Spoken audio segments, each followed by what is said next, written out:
petit à petit, il y a eu des insultes, beaucoup de violences verbales du coup, et pour mon cas, de la violence physique une fois, ce qui a été mon déclic avant que je parte. Et c'est de là qu'est venue l'appli parce que t'es en garde alternée, mais t'as pas le droit de te parler. L'interdiction d'entrer en contact, ça va dans les deux sens. Et je suis descendue du lit et j'ai eu l'idée, j'avais le nom, j'avais tout, et j'ai envoyé un message à mes copines. Je leur ai dit, mais les filles, vous pensez quoi si je crée une appli elle s'appelle Tiers et ce sera un tiers de confiance et du coup ça bloque les insultes. Enfin, je leur ai dit c'est pratiquement le pitch que t'as pu faire. C'est pratiquement ce qui existe aujourd'hui. On a changé plein de choses, mais j'ai une copine qui m'a dit, tu sais, maintenant t'es Eva qui est passée dans Qui veut être mon associé.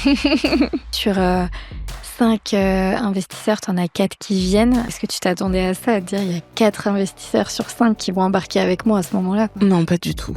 Je m'attendais mais pas du tout à ça. Et du coup, moi j'étais là. Ok.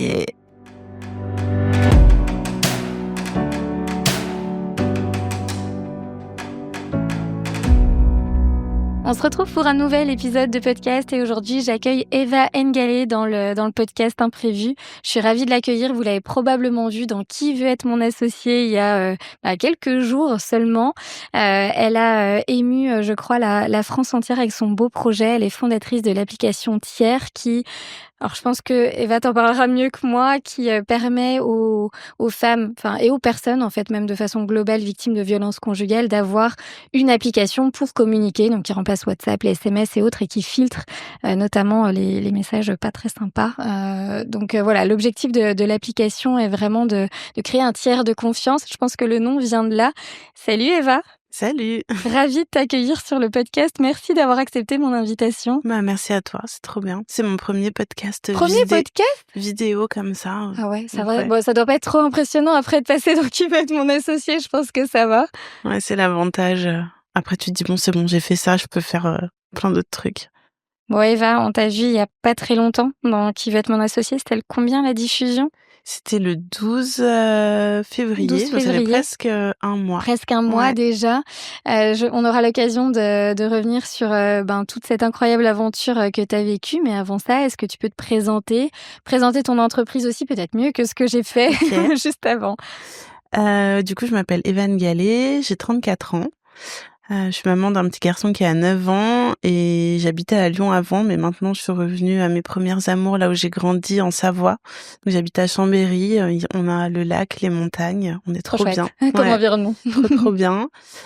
Du coup, j'ai créé l'application qui s'appelle Tiers, qui est un tiers de confiance digital, comme tu disais, pour faciliter toutes les communications entre les parents séparés quand il y a eu des violences conjugales. Donc ça sert à communiquer autour des enfants, mais sans insultes, sans menaces et sans harcèlement. Et ça sert aussi à les déposer plainte plus facilement si on en a besoin. Ok. Alors, je connais du coup ton histoire, en tout cas un bout de ton histoire pour l'avoir entendue dans Qui veut être mon associé, mais on a peut-être des auditeurs qui ne la connaissent pas, alors on va pas faire un épisode de podcast complet sur ce sujet-là, on en a déjà parlé en off. C'est bien de partager son histoire, mais l'objectif est aussi de parler de toi en tant qu'entrepreneur, mais est-ce que justement tu peux nous dire comment t'en es venue à créer l'application Tiers ?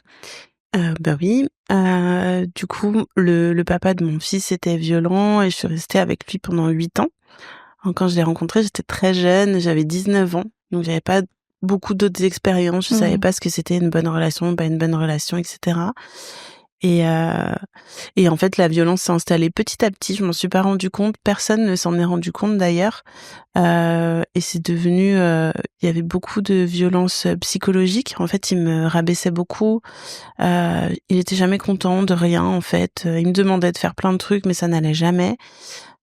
Et ça a augmenté avec la grossesse. Ok. Donc quand j'étais enceinte, sachant qu'avant il m'avait dit oui, tu sais, quand on aura un bébé, ça je le ferai, et ça je le ferai, et je changerai. Et moi j'y ai cru, mais en fait je pense qu'il faut... Voilà, avant de croire ça, il faut des vraies preuves, en fait, avant de faire un enfant. En même temps, on peut pas te reprocher d'y avoir cru non plus. Non, mais je le dis pour d'autres personnes, où des fois c'est un petit peu des signes, où la personne dit qu'elle va changer, puis finalement, en fait c'est pareil, voire pire. Donc j'aurais peut-être dû être plus exigeante, avoir des demandes plus concrètes. Je sais pas encore comment j'aurais pu faire, mais en tout cas, quand on a eu notre fils... je me suis rendu compte que ça allait pas du tout. Déjà, en fait, je faisais tout. bon, comme beaucoup de mamans, hein, mais je faisais vraiment tout. Je travaillais, lui ne travaillait pas. J'emmenais le petit à la crèche, même s'il lui était à la maison. Je payais la crèche, je payais tout d'ailleurs. Et là, j'ai commencé à me rendre compte qu'il y avait quelque chose qui allait pas. Donc ça, c'était des violences économiques. Et puis, tout ce qui était rabaissement, culpabilisation, ça s'est intensifié. Petit à petit, il y a eu des insultes, beaucoup de violences verbales, du coup, et pour mon cas, de la violence physique une fois, ce qui a été mon déclic avant que je parte. Et du coup, j'ai mis 1 année à peu près à tout organiser pour partir sans qu'il sache. Une année, c'est Ouais. énorme. Et pendant 1 année, j'ai beaucoup maigri, mais en fait, je mettais des sous de côté pour pouvoir me prendre un appart, nous reloger parce que j'avais trop peur que si je lui disais: «C'est fini», qu'il me foute à la rue et que j'ai rien, en fait. Quel âge avait Heu, ton fils à ce moment-là? il avait 3 ans, OK. donc il était tout petit. Mmh. Et du coup, tout organiser, faire mes papiers, me renseigner, aller voir des assistantes sociales, je suis pas allée voir des avocats tout de suite parce que j'avais pas compris que c'était des violences.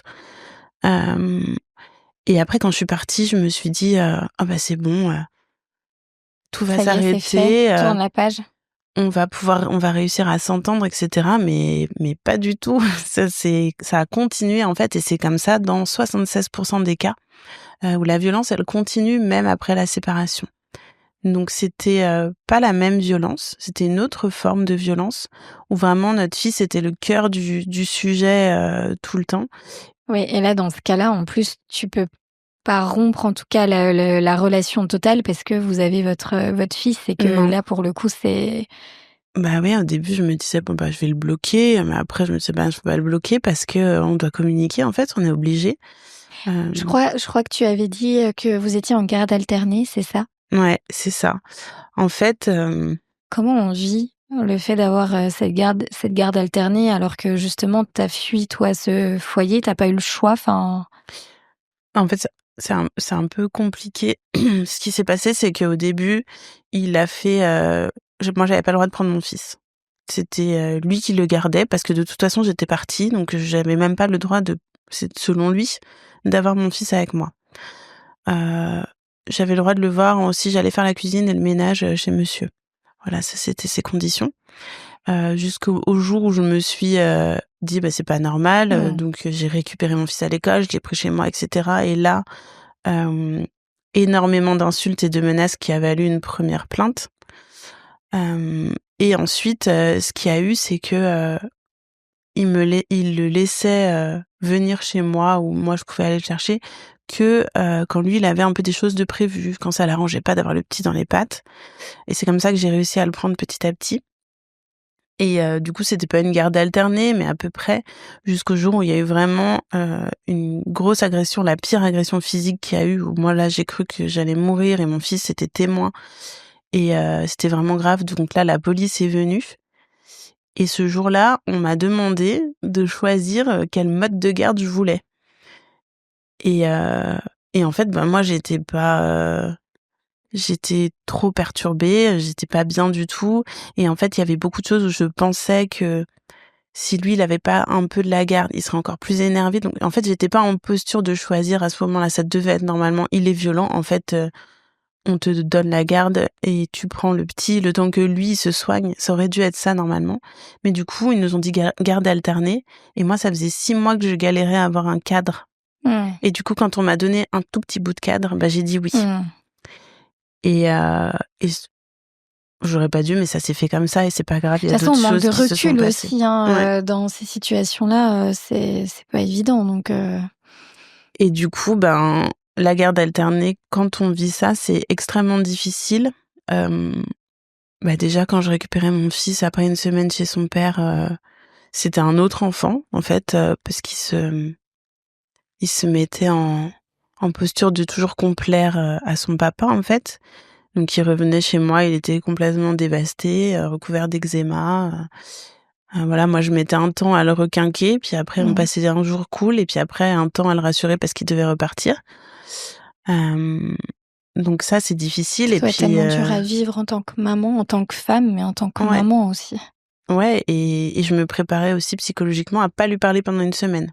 Parce que moi, quand j'appelais, il ne répondait jamais. Donc, je me disais, bah voilà, en gros, là, je profite au maximum de mon fils, mais je sais. Au début, j'appelais beaucoup pour avoir des nouvelles, mais en fait, comme il me répondait pas, bah après, j'appelais plus du tout. Et je savais que pendant une semaine, il fallait que je tienne le choc de pas avoir de nouvelles et puis que je le reverrais le vendredi d'après. Donc, voilà ce que ça crée, en fait, bah, la situation de justice, le traitement judiciaire des violences et cette communication qu'on est obligé d'avoir, qui est pas du tout encadrée, qui est pas du tout Mmh. protégée, où rien n'est pensé, en fait, pour cette communication. Et du coup, c'est très difficile et en fait, malgré ça, heu, bah, mon ex était toujours violent, en fait. Il continuait, même si finalement il avait déjà été arrêté une fois. Le procès était dans super longtemps, donc en attendant, bah, Mmh. il faisait toujours un peu ce qu'il voulait. Il y avait pas de mesure d'éloignement? Pas de mesure d'éloignement, heu, donc en fait, c'est ces moments-là où il en a profité pour continuer en pensant qu'il se passerait rien. Mmh. Et de là, l'interdiction d'entrer en contact, en fait, c'est qu'un jour, il a envoyé trop d'insultes et trop de menaces. Donc, interdiction d'entrer en contact. Et c'est de là qu'est venue l'appli parce que, bah, t'es en garde alternée, mais t'as pas le droit de te parler. L'interdiction d'entrer en contact, ça va dans les deux C'est sens. même juste complètement fou d'ailleurs. Bah ouais. Mais en fait, c'est le truc qu'ils ont trouvé sur le moment. Et moi, franchement, ça m'a fait un bien fou de savoir qu'il avait plus le droit de m'appeler, de m'envoyer de messages, de Mmh. m'écrire de mails. J'étais hyper bien. Mais par contre, fallait trouver une alternative pour quand même donner des nouvelles. Et ça, on t'a rien proposé, on t'a pas accompagné?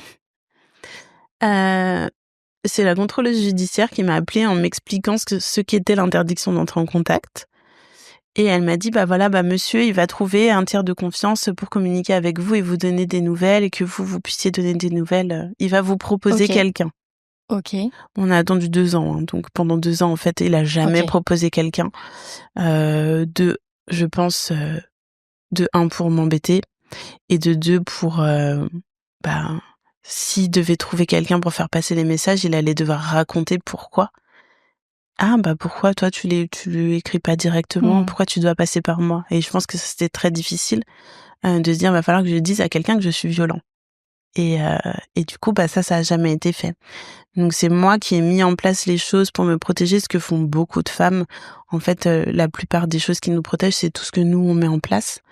Donc j'ai demandé à mon papa au début, c'était mon avocate, mais en fait, c'était très compliqué. Ce que tu disais aussi, je crois, dans Qui veut Ouais. être mon associé, justement, c'est que parfois les avocats peuvent facturer, en fait, le temps qu'ils passent à faire l'intermédiaire, c'est ça? Il y en a qui facturent, il y en a qui le font pas.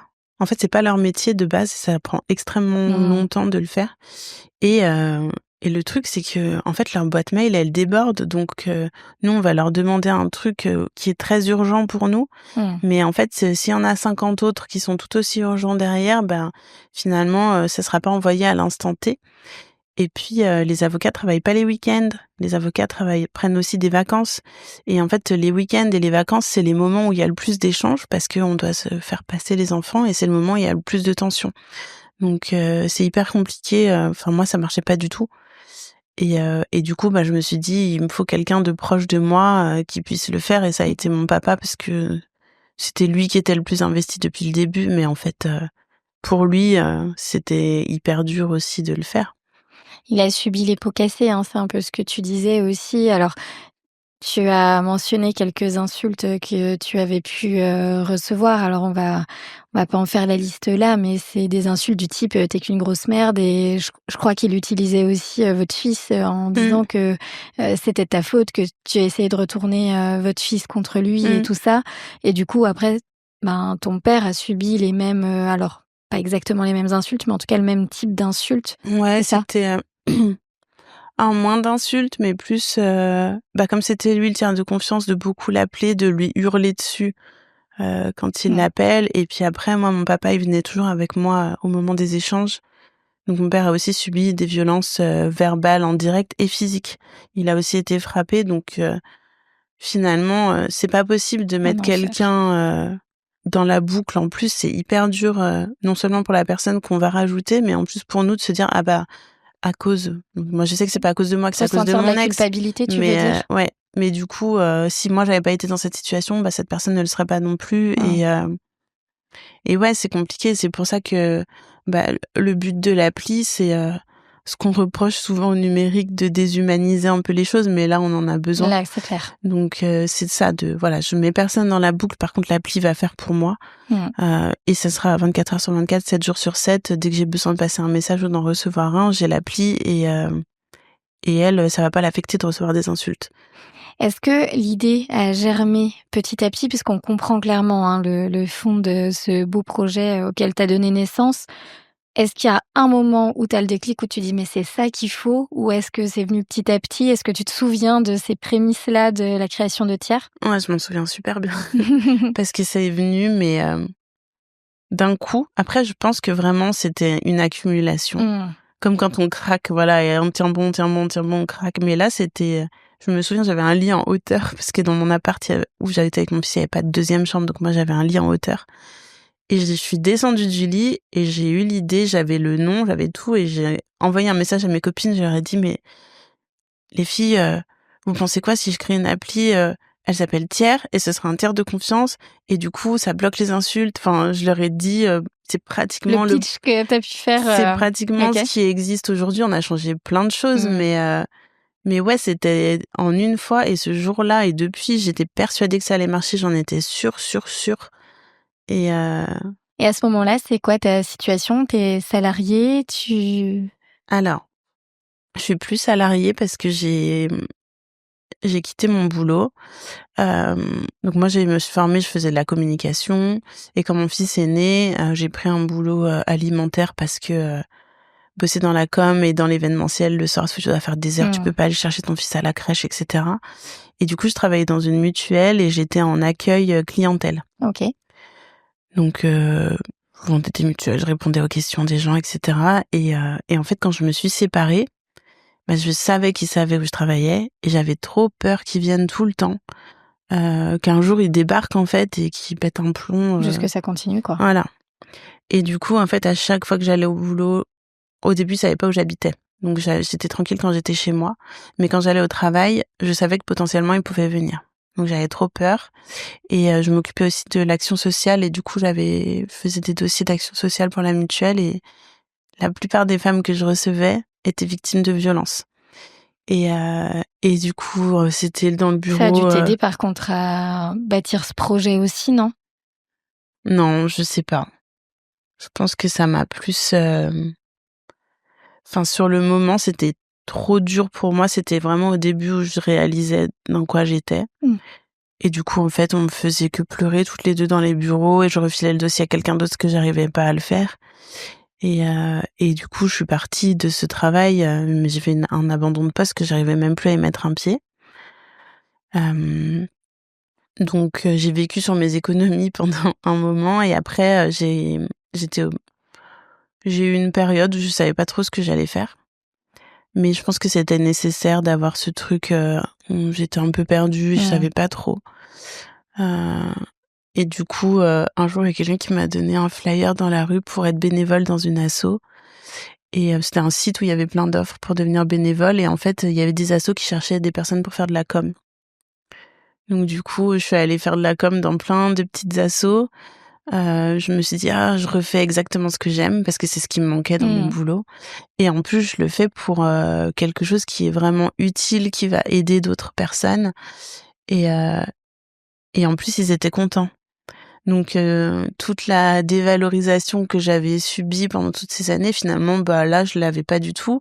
Les gens étaient super contents, heu et moi, je me sentais bien. Puis il y avait une, Utile aussi. utile Mmh. et il y avait une asso où tout de suite, je me suis super bien entendue avec l'équipe. Du coup, au début, j'y allais 1 fois par semaine, après 2 fois par semaine. Après, j'y allais tous les jours comme si je travaillais là-bas, mais je Mmh. m'en fichais parce que je m'entendais super bien avec elles, donc c'était des nouvelles, copines. Maintenant, c'est des copines et puis, c'était, sur les semaines où j'avais pas mon fils, du coup, ça me faisait ma petite bouffée C'était le d'air début de ta frais. reconstruction, en Ouais, fait. c'est ça et ça m'a fait trop du bien et c'est là que je me suis dit: «Bah, en fait, ce que je veux faire, c'est de la com, pour, les jolies choses, pour montrer, faire de la communication pour amplifier l'impact des belles choses qui existent déjà. Et après, je me suis mise à mon compte, j'ai créé ma petite boîte. Et du coup, au moment où j'ai eu l'idée, en même temps, j'étais déjà en auto-entreprise OK. et je bossais. Donc, je faisais de la com sur les réseaux sociaux pour les assos, les ONG et les entreprises de l'ESS pour amplifier l'impact sur les réseaux sociaux. Qu'en gros, quand tu scrolles, tu vois que des trucs cool. C'était ça le but. OK. Et donc là, il y a l'application, donc tu es déjà, en micro-entreprise. Mais comment tu commences à bâtir ce projet? Parce que pour le coup, fonder une application, je connais le délire. J'ai monté 2 startups, tech et du coup, je sais exactement par les étapes par lesquelles il faut passer. Je sais aussi que ça coûte beaucoup d'argent, Mmh. que c'est pas facile de donner vie à un projet comme celui-là. Comment ça se passe? Hem, C'est allé Comment très, naît très cette vite. entrepreneuse qu'on a vue, dans Qui veut être mon associé? Et ben, le premier truc que j'ai fait, en fait, moi, j'étais, donc pour, les violences conjugales, j'étais accompagnée par le CIDFF, donc c'est Centre d'information des droits des femmes et des familles. Et du coup, en fait, elles accompagnent, sur les violences conjugales, mais aussi les femmes dans tous les aspects de la vie, y compris l'emploi, et la création d'entreprises. Donc, OK. elles peuvent aider une personne à se reconstruire, soit à trouver un Mmh. emploi, soit à l'aider à créer sa boîte. Donc en fait, j'en parlais juste à la dame qui m'accompagnait sur le côté juridique. Et elle me dit, mais tu sais, nous aussi, on peut t'aider à créer vraiment ce projet. Donc j'ai pris un rendez-vous avec la personne qui était dédiée. C'était mon premier accompagnement pour tiers. OK. Et je lui ai tout expliqué. On a commencé à faire les premières bases, regarder ma cible, à qui est-ce que je vais m'adresser, comment est-ce que je pourrais faire techniquement, de quelles fonctionnalités je peux avoir besoin. Euh, et après, elle me dit, mais je crois par contre que là, c'est un peu tech, hein. Il va falloir que tu trouves un incubateur tech. Déjà, OK. j'avais jamais entendu parler des incubateurs, Ouais. donc c'était la première fois. Donc elle m'a trouvé une petite liste. Moi aussi, j'ai commencé à chercher. Et du coup, j'ai postulé à 2 incubateurs. Donc j'ai postulé chez Incubator, OK. Qui est à Lyon, hein? ouais, qui était à Lyon, qui était partout. Ils avaient plusieurs OK. lieux en France, ils n'existent plus maintenant. Mais en gros, ce qui était bien, c'est qu'ils offraient 25 000 € pour 10% du Mmh. capital. Et du coup, ça permettait de te lancer parce que moi, avec tout ce que je t'ai raconté avant, il me restait 1 000 € d'économie que j'avais gardé à côté. Euh, et du coup, j'avais pas grand-chose. Mmh. Donc, je me suis dit, je m'inscris, on verra bien. Ouais.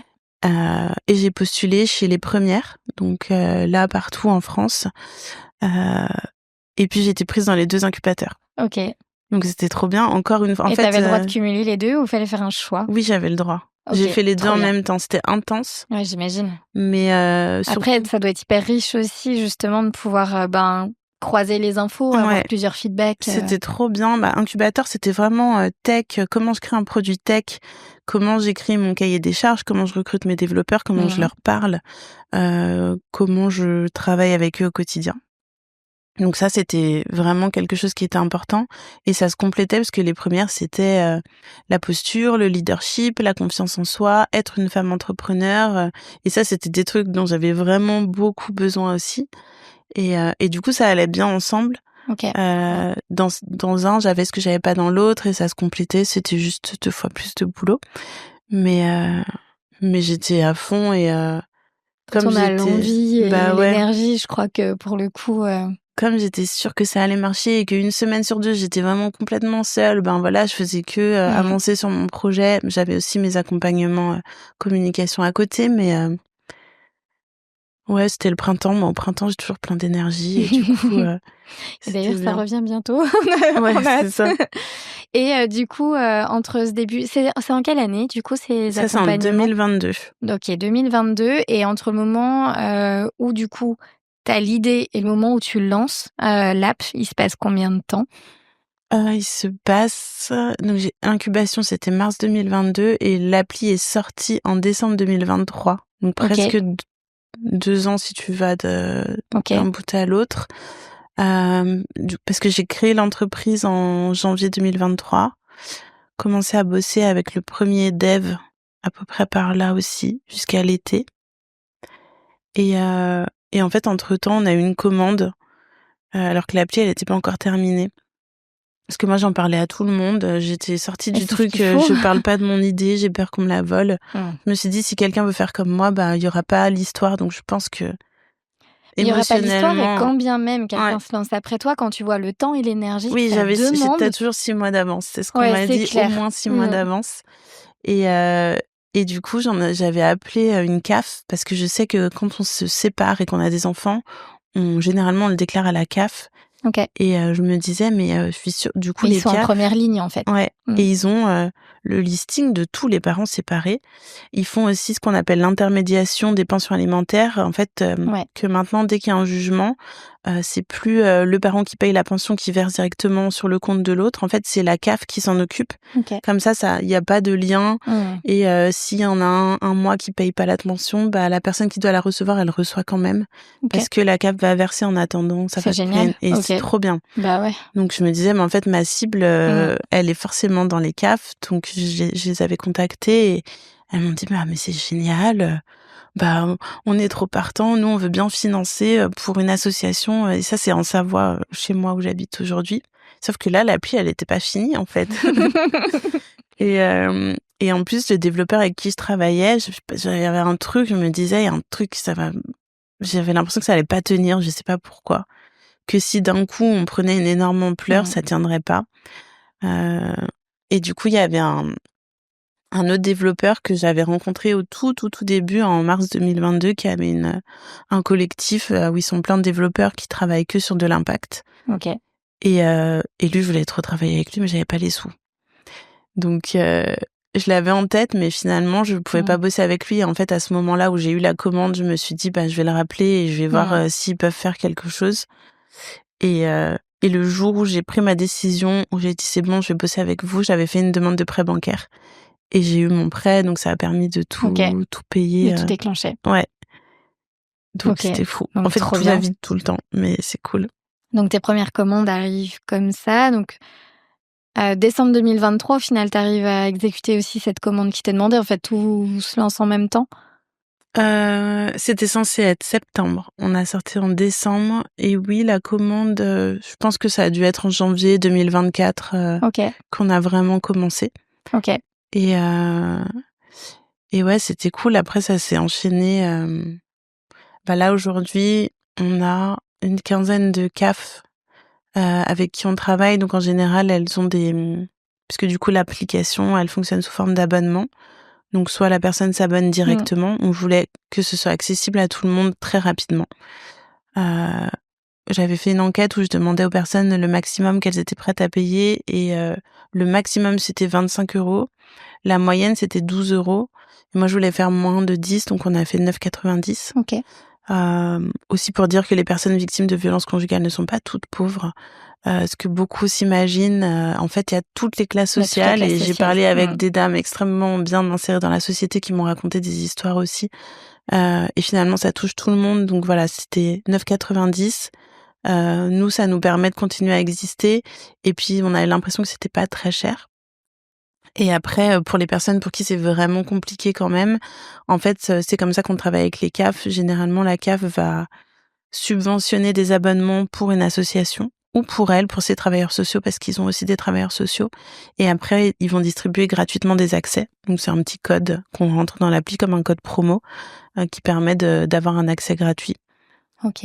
Donc là, on en a, ouais, une quinzaine. Il y a des assos qui financent en direct. Il y a la région Auvergne-Rhône-Alpes qui a commandé des abonnements pour toutes les associations de la région Auvergne-Rhône-Alpes. Donc là, il y a 500 abonnements, qui sont distribués à toutes les assos qui en ont besoin.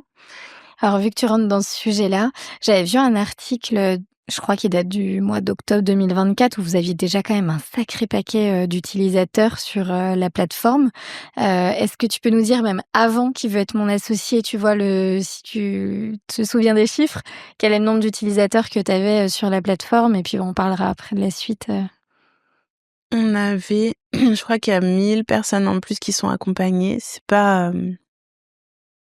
un énorme bond pour nous. Moi, alors j'avais l'impression que ça serait différent, mais Alors je là, me tu parles suis, de quoi? De Avec Qui veut être mon ouais. associé?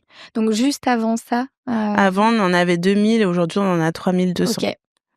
Hem, mais je sais qu'il y a plein de personnes qui en sont pas forcément au stade de télécharger l'appli. Ça, il y a plusieurs étapes. Quand on est victime de violence, il y a déjà s'en rendre compte, et puis après, il y a mettre les actions qui vont avec. Donc je me dis, dans toutes les personnes qui ont regardé, au moins, elles savent qu'il y a C'est une quelque chose qui graine existe, semée. c'est ça, pour quand elles seront prêtes. Ça a déclenché d'autres choses, le passage de l'émission. C'est que nous, là, voilà, on travaille beaucoup avec le public et c'est très bien. Par contre, toutes les personnes qui ne vont pas en association, qui ne vont pas à la CAF, il y en a aussi qui souffrent des violences, et il y en a 62% qui sont en entreprise. Donc là, cette année, c'est d'aller dans les entreprises et de leur dire que elles aussi, elles ont un rôle à jouer. Moi, mon entreprise, elle m'a pas aidée, et en fait, peut-être qu'on aurait pu trouver une solution. Et du coup, Ils savaient ce que tu vivais ou pas? oui, quand j'ai fait ma demande de rupture conventionnelle, je leur ai mis mes copies de plainte et certificats médicaux OK. pour Et ta justifier. rupture a été refusée? Oui. Donc voilà, après tu fais Pas grand-chose à dire. autrement. Ouais, mais en fait, je le vois maintenant parce que du coup, j'interviens dans les entreprises pour expliquer ce qu'ils peuvent faire, etc. Et en fait, il y en a qui commencent à faire des choses. Mais déjà, entre quand j'ai commencé il y a 2 ans et aujourd'hui, il y a beaucoup de choses qui ont changé. Mais ça y est, ils commencent à se dire, en fait, on peut être un refuge, on peut protéger nos salariés, et puis on peut aussi éviter de perdre des salariés qui vont arrêter de venir travailler ou qui vont être absentes très souvent, qui vont ne plus pouvoir venir au travail et du coup se précariser aussi. Et du coup, une personne qui part, il faut la remplacer, il faut former, etc. Donc en fait, les entreprises, non seulement elles ont un rôle à jouer dans protéger les salariés actuels, mais même aussi pour elles. Si on parle d'une entreprise, comment je fais pour être rentable? En fait, il faut que mes salariés ils puissent travailler correctement. Donc tout ça, ça va ensemble, et ça a changé. Et du coup, suite à l'émission, ce qu'on a eu, nous, c'est plein d'entreprises qui sont venues vers nous. Et ça, c'est encore mieux parce qu'on sait qu'on va pouvoir toucher encore, en fait, plus que les 1000 personnes qu'on a touchées en direct. Bien sûr. Ça va prendre un peu plus de temps, mais par contre, on pourra les accompagner durablement, en fait. Et ça, c'est mieux encore. Alors, avant de revenir sur qui veut être mon associé, déjà, ça veut dire qu'avant l'émission, vous avez 2000 utilisateurs, ce qui est quand même énorme. Comment t'allais les chercher, ces 2000 utilisateurs? Donc, j'entends que t'en parlais partout, mais de là, du coup, à générer 2000 inscriptions, je trouve ça vraiment très chouette. Donc, Trop bien. comment t'as fait? On a fait un truc. En fait, moi, j'adore prendre le train, je prends tout le temps le train. Et la première année où j'ai créé, on m'a invité dans plein de trucs pour présenter l'appli. Et j'avais beaucoup de contacts, notamment grâce à LinkedIn, où j'ai eu une fois un post. Donc j'ai une marraine avec la puissance du lien. J'y étais samedi, donc j'ai encore le petit bracelet. Qui un jour, quand j'ai fait un crowdfunding, a fait un post pour moi sur les réseaux sociaux, sur LinkedIn. Et ce post a été vu 3 millions de fois. Waouh. Je sais plus, je crois que c'était partagé 15 000 fois. Enfin, c'était un truc énorme. Et du coup, suite à ça, j'ai eu énormément de contacts de personnes qui voulaient m'aider, de personnes qui voulaient en savoir plus sur l'appli, mais c'était trop. Donc, on s'est dit, on va trier toutes ces personnes et une fois par mois, on va aller dans une région différente et on va présenter l'appli et inviter toutes ces personnes parce qu'on pouvait pas leur parler une par une. Et du coup, l'année dernière, on est allé partout, en fait. En janvier, on est allé à Lyon, après on est allé à Dijon, après on est allé à Marseille, après à Paris, après on a fait C'est génial. une ville par mois. Et du coup, on invitait déjà toutes les personnes qui nous avaient soutenues, qui étaient de cette région. On le faisait en physique et en digital en même temps avec une visio. Et on invitait les délégués à l'égalité des préfectures, les CAF, les associations, vraiment toutes les personnes de notre écosystème. Et du coup, on donnait des flyers, on expliquait comment fonctionnait l'appli et on leur disait, voilà, vous pouvez déjà commencer à la recommander. Et c'est comme ça qu'on a commencé à se faire connaître. Génial. Bouche à oreille, petit à petit. Ok. Trop bien. Ouais, c'était Bravo. trop cool. C'était trop bien. Et du coup, comment vient l'idée de participer à Qui veut être mon associé? Est-ce que c'est toi qui as envie de participer? Est-ce qu'on te souffle l'idée? Est-ce qu'on vient te chercher? En fait, comme je suis dans des incubateurs, il y en a plein qui ont postulé ou qui m'ont dit: «Ah, tu devrais essayer», etc. Donc je me disais: «Ouais, pourquoi pas?» Au début, je voulais pas faire de levée de fonds. OK. Je voulais faire du chiffre d'affaires et après faire une levée de fonds, faire plus de chiffre d'affaires et après faire une levée de fonds, vraiment arriver avec un truc solide pour moi. Et puis, il y a une journaliste qui m'a envoyé un mail sur LinkedIn un jour, il y a De 2 ans. M6 du coup? Ouais. Non, de la production, de qui va être mon associé. Et elle m'a dit: «Ah, c'est génial, je voudrais t'accompagner pour que tu postules» et cetera. Je me suis dit: «Bon, OK, bah, j'essaye» et ça, c'était il y a 2 ans, en fait, j'avais déjà Il y a postulé. 2 ans, OK. Ouais, j'ai Donc au tout postulé. début en plus, Ouais, quasiment? c'est ça, j'ai postulé une première fois. Il fallait faire une vidéo, donc j'ai fait une petite vidéo selfie comme ça, j'ai expliqué, puis j'ai pas été retenue. Donc j'étais un peu dégoûtée. Et du coup, c'est l'année dernière, elle est revenue vers moi. Donc, je lui envoyais toujours des petites nouvelles et puis OK. on se tenait au courant, etc. L'importance Et de maintenir le lien pour tous ouais, les entrepreneurs qui nous écoutent, pour tous c'est les clair. entrepreneurs qui nous écoutent. Si on a le temps, enfin, c'est une grosse partie du temps, mais c'est hyper important. Ouais. Et du coup, là, elle me renvoie un message, elle me dit: «Ça y est, c'est reparti le casting. Cette année, tu postules et t'es prise et je suis pas toute seule parce que j'ai une autre collègue qui t'avait aussi repérée». Donc OK. en fait, elles étaient 2 et elles m'ont vachement aidée à faire ma candidature. Je me suis dit: «Oh, l'année dernière, ça a pas marché, j'ai fait un petit selfie. Allez, cette année, on a fait une super vidéo» et mon équipe, elle s'était étoffée entre-temps. Ouais. Donc du coup, j'ai 2 alternantes, donc on s'est mis et puis à l'époque, quand on a tourné la vidéo, j'avais 2 stagiaires en plus qui étaient là aussi. OK. Donc on s'est mis tous ensemble, on était au H7 à Lyon à ce Ouais. moment-là. Du coup, c'est super beau, donc on a fait des belles vidéos, j'avais bien préparé tout ce que j'allais dire et cetera. J'avais fait un peu relire à ma journaliste OK. et du coup, on a envoyé une vidéo pro. Elle m'a dit: «En gros, il faut qu'on voit que tu passes bien à la télé, quoi». Donc on a fait une jolie vidéo, et du coup, petit à petit, en fait, on passait toutes les étapes et les journalistes, hem, qui viennent nous parler, c'est vraiment nos ambassadeurs, en fait OK. et du coup, on discutait beaucoup. Dès qu'elle avait des questions, je lui répondais tout de suite, je lui donnais des éléments de langage et c'est ça qui fait, que petit à petit, on a réussi à convaincre et aussi, je pense, le fait que, j'ai déjà des premières commandes, j'ai déjà des utilisateurs, ce que j'avais pas la première année où j'ai postulé. OK.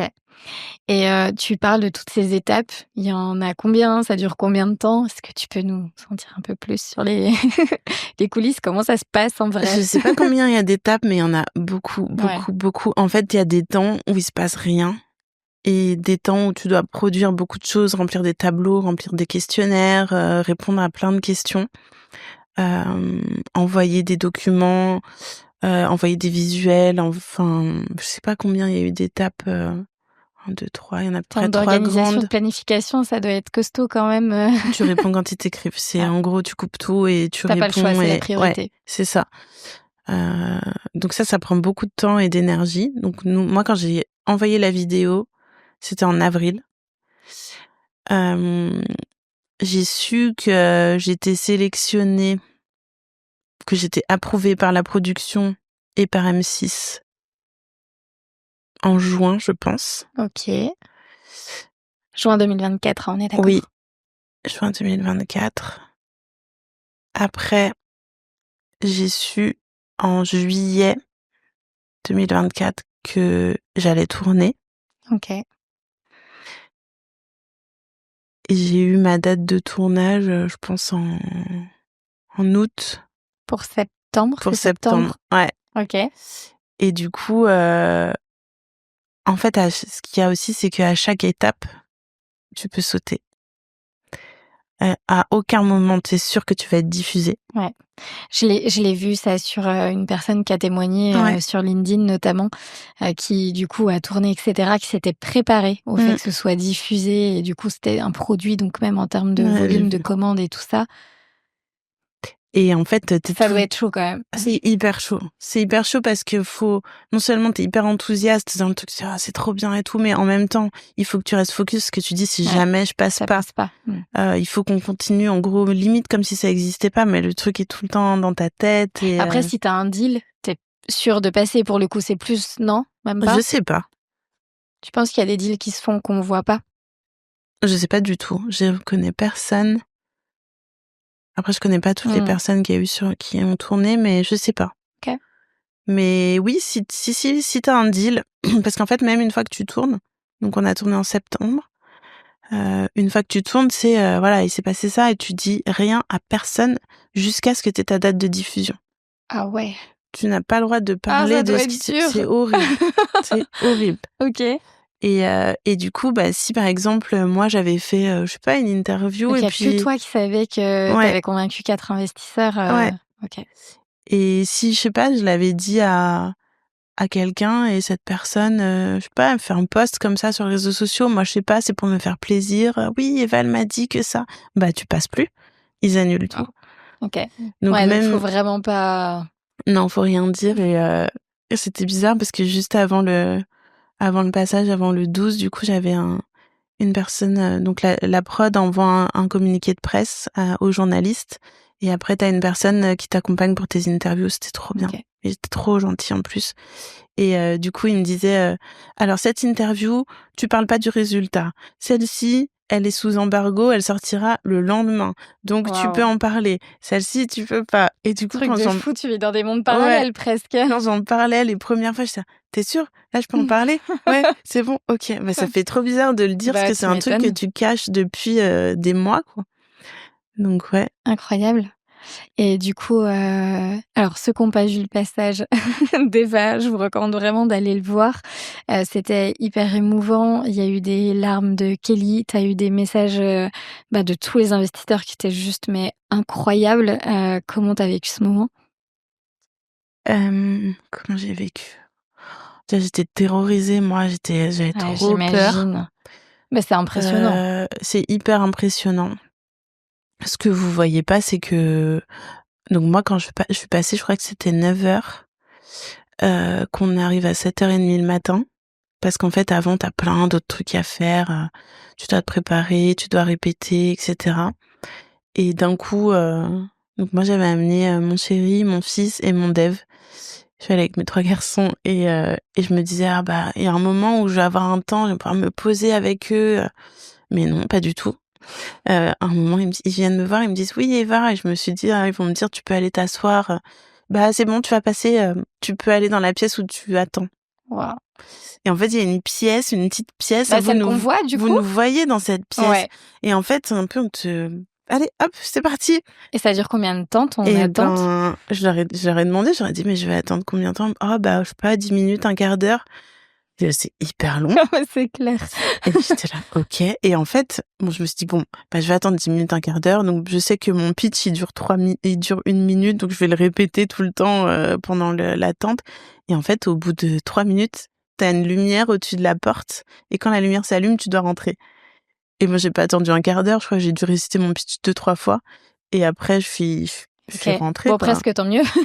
Ouais, mais quand la lumière, elle s'allume, tu es là: «Bon». Ouais, la montée d'adrénaline. Ouais, Mais tu as trop géré. Enfin, ton pitch, pour le coup, il était parfait. Tu étais posée, bah, comme on t'entend là, pour le coup, en tout cas, le stress ne s enfin, je trouve, ne s'est OK, pas vu. tant mieux. Bah, c'est bien. Heu et oui, alors je crois, nous, on voit à la télé, 10 minutes, un quart d'heure, mais je crois que ça dure beaucoup plus longtemps que ça, en Ouais, on réalité. reste presque 1 heure. Ouais, Il énorme. y a presque 1 heure d'échange, hem, mais plus tu parles avec eux, plus tu es à l'aise déjà de voir que Mmh. c'est des vraies personnes, ils sont pas derrière ton écran. Donc c'est bien, je sais pas, ça a fait un moment un peu, hors du temps. Ouais. Moi, j'avais très, très peur des questions qu'ils allaient me poser. Finalement, toutes les questions que j'ai eues étaient vraiment cool, c'était, Pas de pression? non, il y a pas eu de pression, Trop bien. c'était bien. Anthony Bourbon m'a pas trop embêtée sur les chiffres, parce que j'avais Tu avais très, peur? très peur aussi et heu et en fait, ils m'ont surtout dit des trucs où je me suis dit: «Attends, mais tu légitime d'être là, en fait», Ça, confiance en soi, ça c'était doit faire du bien. ouais et tu te dis eux, Puis ça faisait déjà 2 ans, plus de 2 ans que tu étais sur le projet, ça doit faire du bien dans ouais, tout ça, quoi. ça faisait vraiment, vraiment du bien.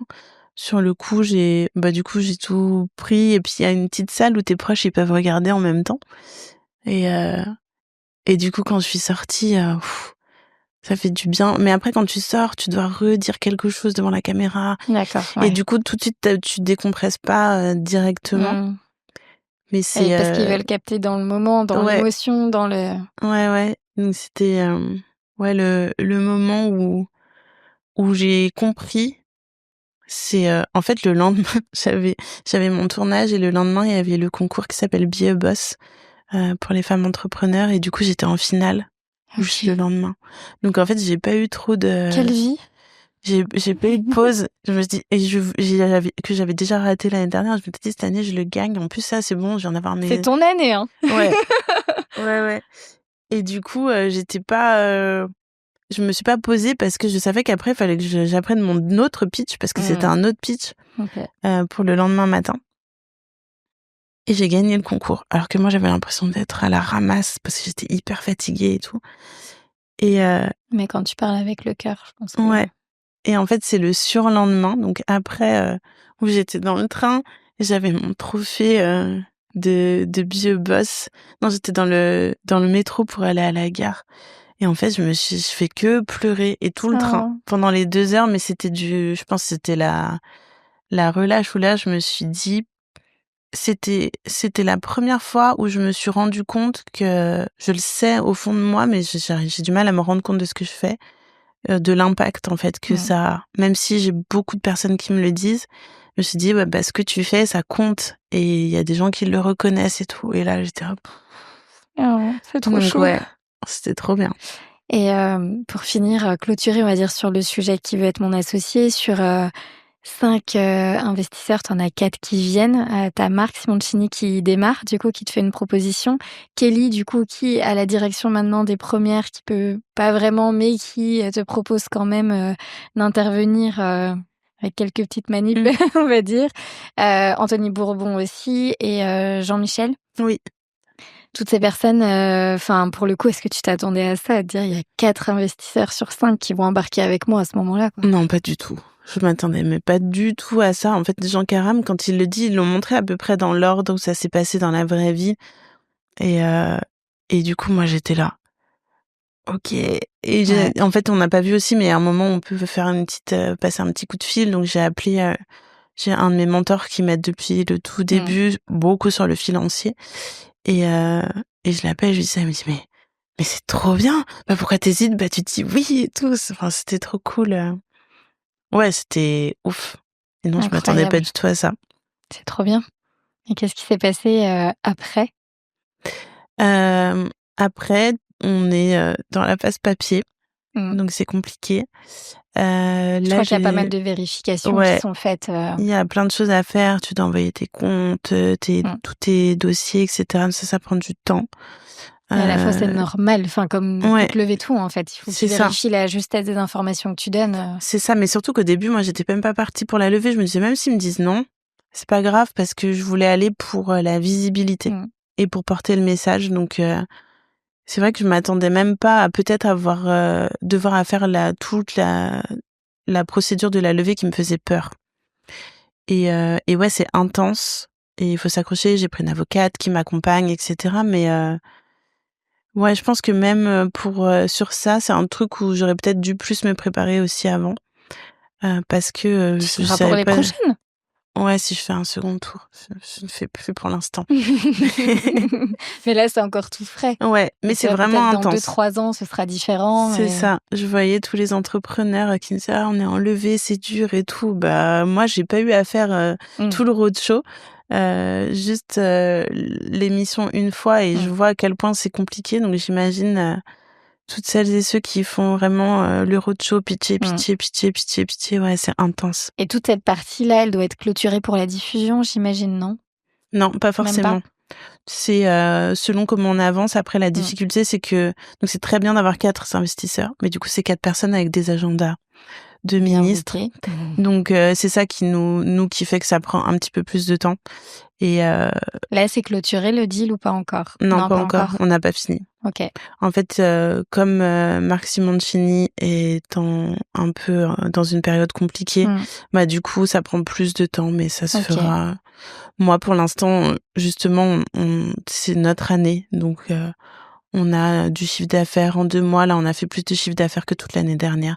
Donc, pour l'instant, c'est pas grave. Ça va à son rythme et j'essaie de pas trop me mettre la pression avec aussi. Parce que y a tout le reste à gérer. Est-ce que néanmoins, au-delà de ça, ils sont quand même déjà présents? C'est surtout Jean Caram qui en fait, comme j'habite à Chambéry, lui il vient de Grenoble à la base. OK. Enfin, quand il est arrivé du Liban, il est allé faire ses études à Grenoble et Grenoble, c'est à 30 minutes de chez moi. Donc du coup, je peux le voir assez facilement puisqu'il a des bureaux à Grenoble. On a tourné ensemble une vidéo YouTube et puis c'est lui plus mon interlocuteur en premier parce qu'on est plus proches. Et du coup, ça c'est pratique et c'est bien. OK. Je pense que lui, j'ai su qu'il avait compris quand il a. Ouais. Ça s'est vu. Ouais, ça se voyait vraiment. Ça s'est vu, mais Kelly aussi. Enfin, je pense que tous ont compris à leur façon, mais tu sens aussi que les histoires des uns et des autres, enfin, voilà, il y a eu plus une connexion avec certains. Ça, c'est clairement ressenti, en tout cas, à la diffusion. Tu disais aussi tout à l'heure, du coup, donc la diffusion sur M6 a lieu. Du coup, vous avez gagné vous avez gagné. En tout cas, vous avez recruter, on va dire, 1000 nouvelles personnes sur votre plateforme. Ça, c'était, du coup, en l'espace de même pas un mois. Donc, ça veut dire aussi qu'on ne sait pas encore ce qui va être de la suite. Tu disais tout à l'heure que ça vous a déclenché notamment des rendez-vous avec des entreprises, etc. Là, c'est quoi la suite ? La suite, c'est qu'on sort une version gratuite. On a eu aussi beaucoup de retours, pourquoi c'est payant, etc. C'est un truc qu'on a depuis le début, qui est très compliqué à expliquer. Quand t'es dans de l'impact, les gens pensent que tu peux faire tout gratuit, sauf qu'en fait, pour faire tourner une entreprise, ça reste une entreprise. C'est ça. Il faut des moyens. Et puis faire tout gratuit, c'est pas possible en fait. On voit que les associations, c'est très compliqué. On ne peut pas vivre des subventions.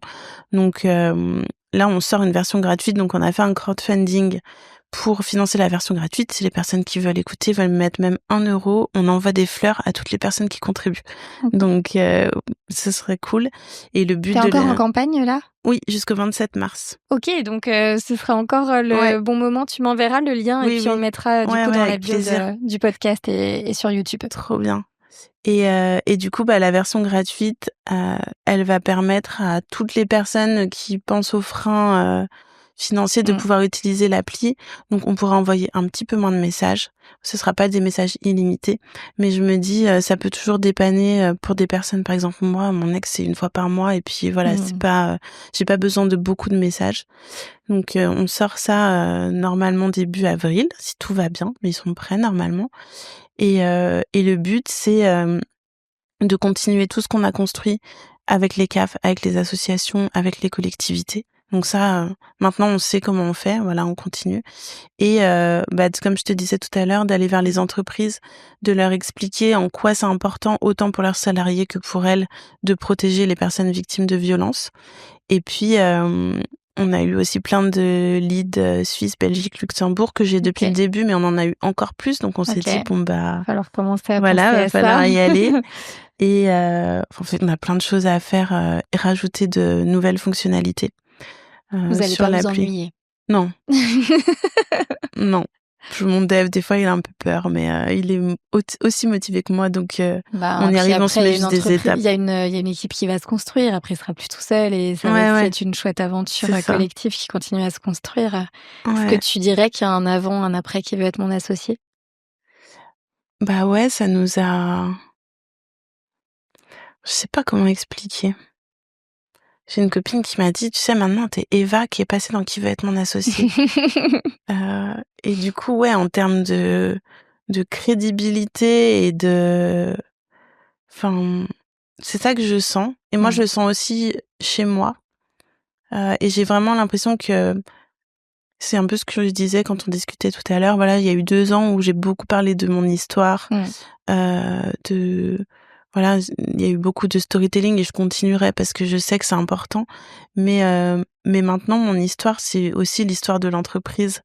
Et de l'entrepreneur, donc. Et de l'entrepreneur et voilà, maintenant, vous allez peut-être voir une nouvelle Eva, qui sera toujours la même Eva, mais une autre facette. Parce que on change, en fait. L'entreprise, elle a 2 ans, bientôt 3, donc voilà, on entre dans d'autres phases et ouais, ça m'a mis dans ce boost-là aussi de changer cette posture encore une fois. Mais voilà, je suis plus chef d'entreprise. Des fois, je dis à mes employés, ça va, j'ai l'impression d'être beaucoup chef là, mais ouais, en fait, t'es chef Et d'entreprise. je trouve ça trop chouette de leur dire ça. C'est que tu vois aussi toute l'humilité et que voilà, t'as envie de rester accessible, je pense, Ouais. vis-à-vis d'eux. Bon, puis même, enfin là, on le voit, tu restes accessible. Effectivement, ton histoire, je pense qu'elle est capitale parce que, ben, sans tout ça, t'en serais pas là, Mmh. en fait. Malgré tout, je comprends aussi le besoin de s'affranchir de ça et de se dire, voilà, j'ai fait de mon histoire une force, mais maintenant je ne suis pas que ça et C'est exactement ça. je suis une Ouais, c'est vraiment ça. entrepreneur et Ouais. En plus, bravo pour ce parcours incroyable. c'est tout ce que je veux dire à toutes les personnes victimes de violences, justement, c'est qu'elles sont pas que ça. Il y a plein d'autres choses à côté que tout le monde, enfin, quand tu dis: «Je suis victime de Tu peux pas violence», coller une étiquette aux gens ouais, comme ça. c'est ça. Il faut aussi voir toutes les autres choses incroyables qu'elles font. On a fait une vidéo là sur, pour le 8 mars où justement, les personnes, elles commencent pas par dire qu'elles ont été victimes de violences, elles commencent par dire des trucs incroyables sur elles et pourtant, elles ont vécu ça. Mais ça enlève pas toute leur force, en fait. Ça a été un moment et tout autour, il y a plein d'autres choses et ouais, c'est trop ça que j'ai envie de faire passer, donc c'est trop bien. En tout cas, le message passe. Merci Eva pour toutes ces émotions, pour tout ce que tu nous as partagé sur ton histoire, sur les coulisses de ce que tu as vécu là ces derniers mois. Si on veut télécharger l'application ou si on est une entreprise qu'on veut faire appel à toi, enfin comment on fait? OK. Est-ce que tu peux nous donner là les petits temps promo avec toutes les petites Ouais. infos qui vont bien? Du coup, sur le site internet, donc c'est tiers.fr. Tiers, ça s'écrit TI3RS. Il y a pas de E. Je mettrai vraiment toutes les infos Ouais. dans les notes. Donc ici. sur le site internet, il y a une page avec les liens vers iPhone, Android, donc tout le monde Ouais. peut télécharger ou depuis les stores directement. Et puis pour les professionnels, on a aussi un espace où on explique tout ce qu'on peut faire, qui peuvent nous contacter. Réseaux sociaux, mon LinkedIn à moi pour parler directement. Il y a le LinkedIn de Tiers qu'on peut suivre pour avoir les infos plus entreprise. Instagram. Et voilà, on est aussi sur Facebook et sur X en attendant qu'on parte, mais c'est prévu là. Ok. Et mais on est moins actif sur Facebook, mais on est quand même présent. Ok. Ouais. Trop chouette. Merci beaucoup, Eva, Merci pour à cette toi. belle prise de parole. À bientôt, puis surtout vraiment tout de bon pour toi et pour Tiers, évidemment. Merci. Merci. C'est passé trop vite.